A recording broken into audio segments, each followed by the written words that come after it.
Welcome back. Well, a couple of stocks actually from the broader markets are doing quite well. Interglobe Aviation started off in the red. That's moved into the green, so keep an eye out on that one. CSB Bank as well is moving with good momentum. And Dixon Technologies as well. From these frontline mid-cap names, some of these stocks are doing pretty well. We'll talk about stocks that are doing well. VST Tillers, well, that stock has been doing quite well. It's been seeing some traction because the update that they gave for the month of March was quite strong, while tractor sales as well did see some bit of a growth. To understand what's the outlook from here on, we're joined by Mr. Anthony Cherukada, the Chief Executive Officer at VST Tillers. Hi, Anthony. Good morning. Thanks so much for speaking to us after a while. Well, firstly, on the Tillers business, there's a big bump up in the month of March. Was it some one-time order or a year-end phenomena? Because you've clocked close to 5,500 units. And also from this base of around 45,000 units in FY23, what can you deliver in FY24? Good morning, Nigel, and good to talk to you again. March usually is a month where some unutilized funds do get released. However, having said that, we were clocking an average of 3,000 plus tillers with our coverage increase, the dealership increase, and new product introduction. A bump up of about 2,000 numbers happened in March due to the release of unutilized funds from states. We are looking at FY24 positively as well. We are looking upwards of 15% growth in the tiller segment and 15 to 20% growth, which is higher than the industry guideline that has come because we have launched new products and we intend to get into the higher horsepower segment that I've talked about earlier. So in tillers, you're talking about a 15% growth, and in tractors, you're guiding for a higher growth. Is that correct? Yes, we are looking at a higher growth in tractors. You know, the reason I ask you this, Anthony, is because you have a big capacity of more than 30,000 units. You're not even selling 7,000 units in a single fiscal year. So by the end of this year, just going by it mathematically, you should end the year at close to around, somewhere in the vicinity of around 8,500. Would that be a gettable number? Yes, that would be a gettable number. That's what we are working on. Our exports is also growing. And as I've said before, the utilization of the plant is on multiple fronts, with the work happening with Zitor on various fronts, the work happening on supplies to electrical tractor companies outside India. All this is leading to increased utilization of the plant. Okay. You also said that higher funds from states generally tend to come through towards the end of the year, and hence this March figure looks quite inflated. So on an average, can you tell us, the preceding months have seen about 4,000, 4,300 units per month, both tillers and tractors put together. Is that an average you hope to maintain in April, May, June as well, or do you think you could do higher on a monthly basis? See, the average up to February has been at 3,000 plus tillers and about 500 to 600 tractors was the average. And we expect to do better in the coming months, especially in April, May, June, considering that the monsoon effect will take effect after that. So the reservoirs being full and the minimum support being good, I think Q1 should be better for us. Okay, Q1 should be better. In the last time when we spoke to you, you had revised your margin guidance lower. You said that you'll do about 11 to 13% margins. Given the pressures that we've seen on the commodity side, 9 months of FY23 also saw a big hit to margins. You were under 11%. Can you tell us, is there a possibility of a further slowing down of margins? If yes, to how much? And would you stick to this 11 to 13%, or is there, you could change that as well as things move forward? Yeah, the earlier guidance I had given on margins was 12 to 14%. We should be able to hold that in the financial year that's just got over, but it's too early to say anything. The results will come out in May. However, going forward, we are looking at a guidance of 11 to 13%. This is considering the fact that we will be investing in the growth, entering new markets globally as well. So this would require revenue expenditure, and hence the guidance of 11 to 13%. So you're entering these new markets and investing in growth. Can you tell us what is the amount that you're going to be investing? What's the capex plan, and how much of it will be from internal accruals? Will you be taking on any debt? We will not be taking any debt at the moment. The capex plan for FY24 is about 70 crores, which also involves developing of a global tech center, which is an R&D center for farm mechanization, which will focus on innovation, especially for India and the global market in the EV tractor space. Okay, all right. Very quickly, Anthony, before we let you go, a quick couple of questions. Readers, what was the what was the number that you did in FY23, and in FY24, what are you going to do? We did close to 4,000 numbers of readers. We are looking to grow that exponentially in FY24. Okay, all right. Exponentially, you want to put a number to that? From 4,000, you were just doing 1,000 not too long ago. That moved to 2,000, now to 4,000. Yeah, I have not given guidance on the top line before, and we don't intend to do that. But the idea is to grow that exponentially. All right. The clincher for the stock, though, is going to be what you're going to do with that that land that you have in Whitefield. Have you all taken a call? Will you be selling it, or what is the plan? Very quickly. Right now, there is no decision on that, but the work is going on that front. We will let you know once the decision is done. All right. Thanks a lot for that, Mr. Cherukara. Appreciate your thoughts and the numbers that you've given us. And all the best for the months to come. That's VST tillers and tractors. March generally tends to be a good month for them. Some unutilized funds come through from the government's end. So this time the numbers have looked good, but they're also holding on to a 15% growth target in the tiller segment and a 15 to 20% growth target in the tractor segment. But let's move on. Bajaj Auto's numbers, the overall numbers looked weak because of the continuous fall in exports. Total sales were down 2%, exports were down 38% versus what we saw last year. Rakesh Sharma, the Executive Director at Bajaj Auto, joins us now. Mr. Sharma, exports continue to be weak, and this is something that you had indicated to us earlier as well. But you also made a point in the last interview that by July, you see exports turning around. Would you change that guidance given what you've seen up until now in March? And what do the next couple of months look like on the export front? Good morning, Sonia. Yes, the situation is similar, but I would say that we have probably touched the bottom in Feb, and we have started to see recovery in March. Just to give you an idea, Nigeria, which is our largest market overseas, which, as you know, went through demonetization and elections, etc. Our retails in February in Nigeria were 4,000 units. And just to emphasize the severity of the impact, generally we sell 50,000 units over there through the year, right? So it was only 4,000. But in March, we have retailed almost 24,000 units. A lot of it is because the new government has allowed the old currency notes to be used, and that has been very helpful. So I would say that in the largest market, we are definitely seeing a turnaround, but we are going to wait for a couple of months before we heave a sigh of relief. So I would say that Q1 would be slightly better than Q4, but really the turnaround will, I think, start to occur from July onwards. Okay. So you're sticking with what you said. Mr. Sharma, good morning. Just to pick on that point, you said you've probably seen a bottom in Feb, recovery in March. That is only for Nigeria or for the export markets as a whole? See, Nigeria is a very big weight.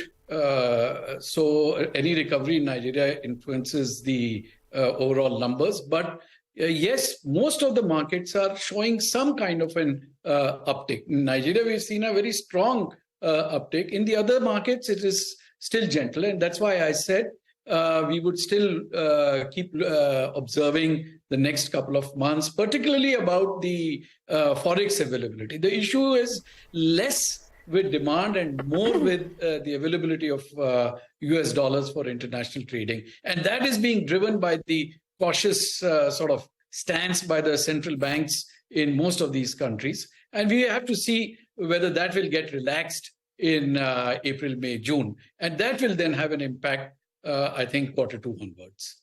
Okay, so this is, some positive statements coming in from you. I'm sure the street will like that. The fact that there is recovery in exports that you've seen in March, and the worst perhaps could be over because your biggest market, Nigeria, is seeing some respite. Would you like to give us any guidance on what FY24 would look like for exports particularly? I ask because year to date, your exports are down over 20%. Do you think you can see single-digit growth? Can you get back to growth at all in FY24 on the exports front? Any guidance? See, Sonia, it will be just mere speculation. See, my point which I'm making is that the demand is coming back. But there is a second aspect to international business, which is the currency bit, the availability of the currency bit. That depends on how the central banks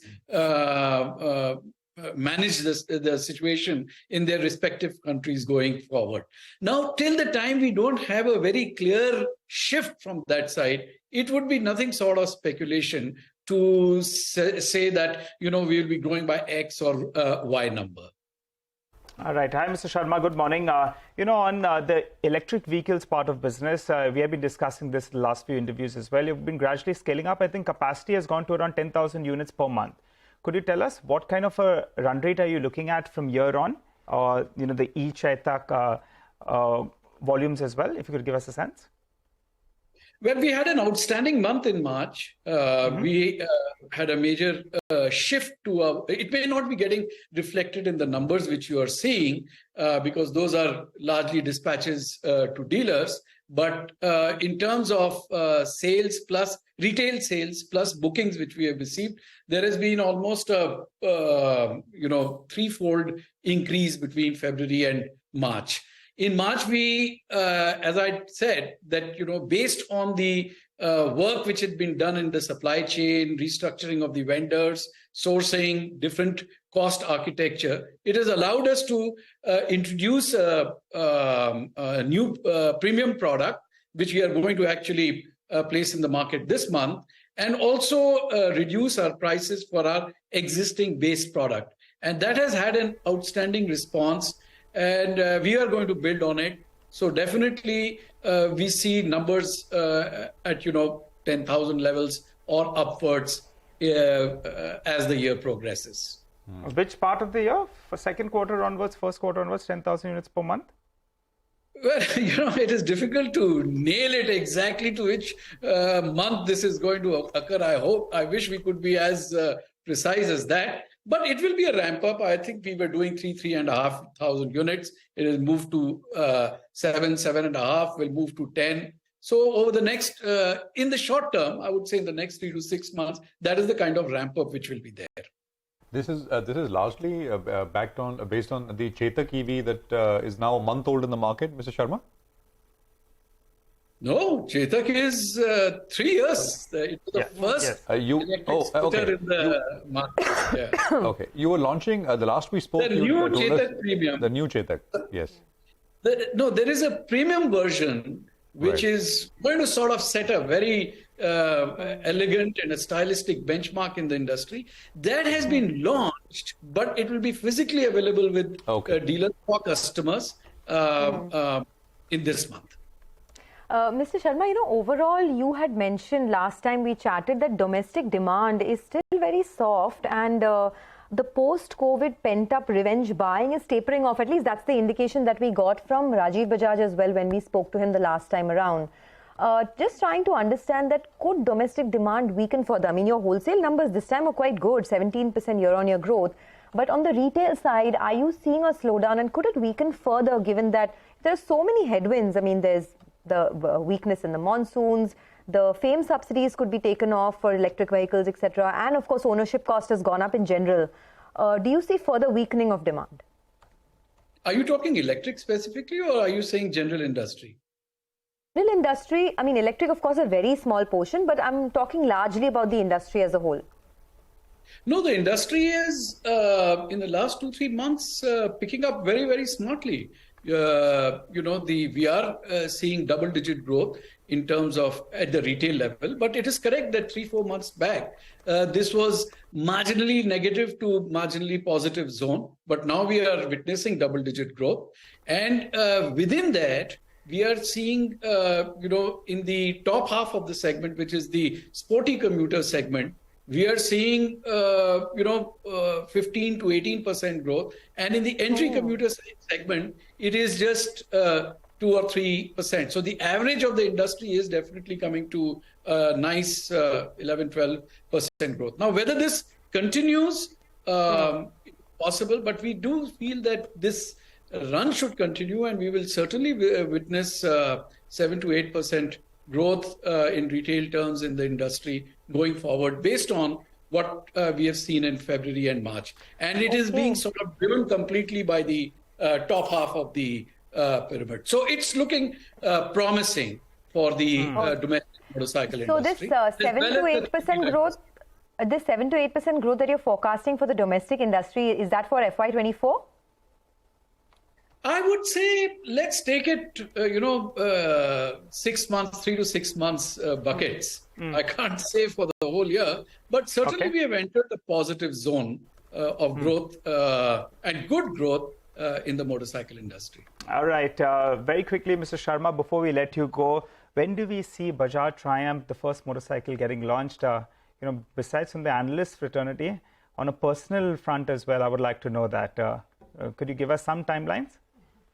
Well, beginning 1st April, we have integrated the Triumph network with Bajaj Auto, and Bajaj Auto is now going to be managing the Triumph business. So I would be very happy to, fulfill your desire to own a Triumph. The business has now got integrated with us. In terms of the new product which we are developing together with Triumph, it is imminent. It's around the corner. I would refrain from giving a date to it. But we are now in the hunt for dealerships. There is a whole lot of work going on in preparing the dealerships, etc., an exclusive dealership network to receive these wonderful new products. Which part of FY24, sir? Which part of FY24? I need to get my financial planning right as well.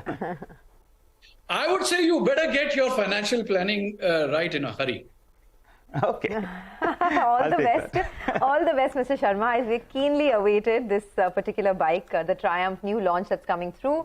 And since you're saying that Nigel needs to get his finances in a hurry, we're going to get straight to it right now. Thanks a lot for joining Thank you very much. Okay, so all set for that. By the way, it's I think priced at around 2.5 to 3 lakhs. The pricing is going to be important as well. I didn't want to get to that, but maybe the next interview we'll have a better idea. But pricing is going to be crucial as well, and it's going to be a beauty. I'm sure they'll come up with an attractive price range, given that, this is a space that's now hotting up. Okay. All right. Let's do one thing. Let us take a quick break. We've gone on for a goodish bit. When we come back from the break, Mitesh Thakkar will be joining in for some technical trades.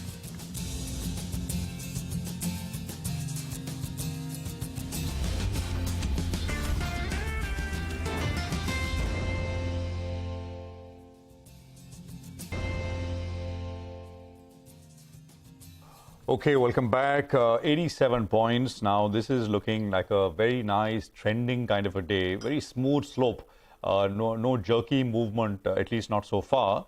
And from the word go, that's been the trend. We are at the high point of the day on the Nifty. Mitesh is back with us with what he would want you to do with a screen like this at this point. This is still the first hour. Mitesh, 17,485 on the Nifty now. What trades would you take?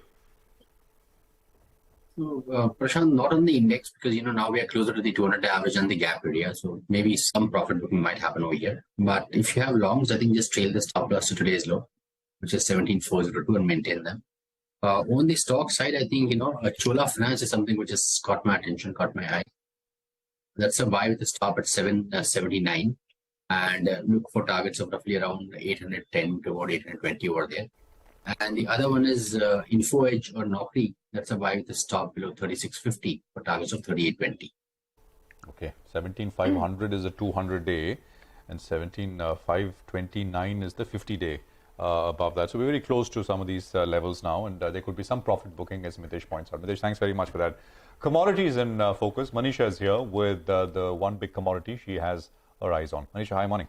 Morning, Prashant. Thank you for that. Well, I'm looking at the gold prices, which are trading at an all-time highs in the Indian markets. Remember, March, we did see that, and April has begun on a very positive note as well. But even more promising is the fact that you have the gold prices in the international markets now holding above $2,000 per ounce. Yesterday, at one point in time, we were trading at $2,040 as well. Some profit taking, but Asian markets have come back with some buying yet again. So one-year highs in the international markets and all-time highs almost inching to that 61,000 rupees per 10 grams in the Indian market. markets here right now? Well, if you look at the prices, we have seen the global prices trade at a one-year highs. The international silver prices are trading at near one-year highs as well. And for the Indian markets, the silver prices are trading at 75,000 rupees per kg right now. So very strong gains coming in for this one as well. Overnight, we've seen gold gain up by 2%, silver by 5%. And in the last 1 month, gold has gained up by 9% and silver by 19%. So very strong gains continuing in case of precious metal prices. Well, the support clearly comes in from the fact that the US Fed may slow the tightening cycle when they meet for the month of May.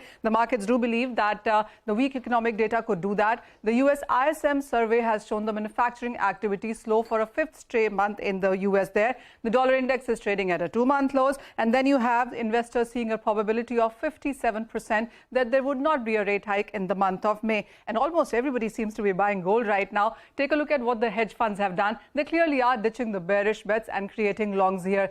This is the latest CFTC data that has come in from COMEX, and this is for the last week, by the way, where we have seen gold shorts decline and longs increase, and that clearly has been supportive. So when you look at the net longs right now, that is up by 99,000. That is the COMEX gold, where the longs have increased and shorts have come off quite sharply. So this clearly is short covering that we are seeing in case of gold.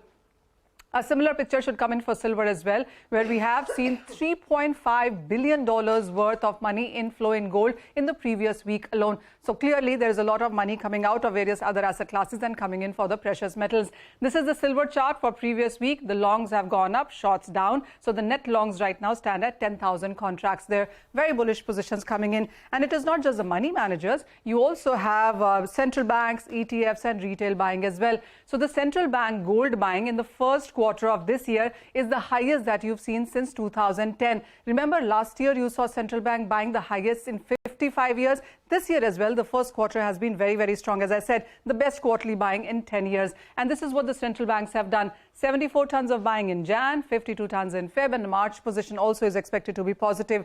And not just bank, ETFs also are buying. So we have seen the positive inflow for the first time in 10 months come in for the ETFs as well. So when you look at the retail buying in US, those numbers are quite strong as well. The US Mint report that came in over the weekend tells you that the coin sales are the highest in March in a decade at 185,000 ounces. So almost everybody from central banks to hedge funds to retail to ETFs seems to be buying gold. But not India. With the kind of all-time highs that we are seeing here, the Indian gold prices are trading at a discount of nearly $35 right now. So if the gold prices are trading at 2022, the Indian prices are around 1995 or so. Okay, thanks a lot for that. Very interesting moves in the commodity space. But one of the stocks that we are focusing on this morning is Bharat Forge, because the North American Class 8 truck orders have come out and it's not looking good for the month of March. In fact, the total sales are down about 10% on a year-on-year basis, and the sales are down almost 17% on a month-on-month basis. Coming in this time around at just 19,000 units. So there's a big fall that we've seen. Now, the commentary that came in from FTR, which is the company that tracks these orders, last month they did say that, the backlog is quite high and the production slots are mainly filled in Q3. A lot of the production slots. Hence, Q4 tends to look a bit weaker. Also, there's uncertainty in the economy, and although demand has not collapsed, they say, fleets still have access to a lot of capital, but there has been a bit of a slowdown as far as the numbers are concerned. Of course, Bharat Forge, you have a couple of others like GNA Axles that have an exposure to the North American truck market, so there's a bit of a disappointment over there. But Federal Bank is the other stock on our radar. Abhishek is here to give us the latest. Abhishek, over to you. Well, Sonia, as you mentioned, Federal Bank has come out with a business update, which is one of the best in last 14 to 17 quarters. However, what could weigh on the performance of Q4 is the net interest margin, which could actually dip on a sequential basis. I'll explain how. So first, the deposit momentum, it's pretty strong, 17.4% YOY, one of the best that you are seeing in last 14 quarters, and about 6% sequentially. The loan growth is pretty robust as well, 20.2% YOY growth, one of the best in last 17 quarters, and about 3.8% sequentially. However, the CD ratio, or the credit deposit ratio, that's dipped to 83.2% when compared to 84.9% in the previous quarter, and the CASA, that's also grew minuscule in terms of what the deposit momentum has been. So 3.9% growth on a YOY basis and about 1.1% sequentially. The CASA ratio is at 11-quarter low. So in a rising interest rate scenario, when you're losing out in terms of your low-cost deposits and your loan growth is below your deposit growth, the net interest margin could come under pressure, which is weighing on the stock price today. Back to you. Okay, thanks a lot for that. Well, let's do one thing. Let's slip into a quick break. But once again, the big focus is on the RBI policy tomorrow. The expectation is of a 25 basis points rate hike. Chetan Iyer of Morgan Stanley will join in to decode what you can expect from the policy. Stay tuned.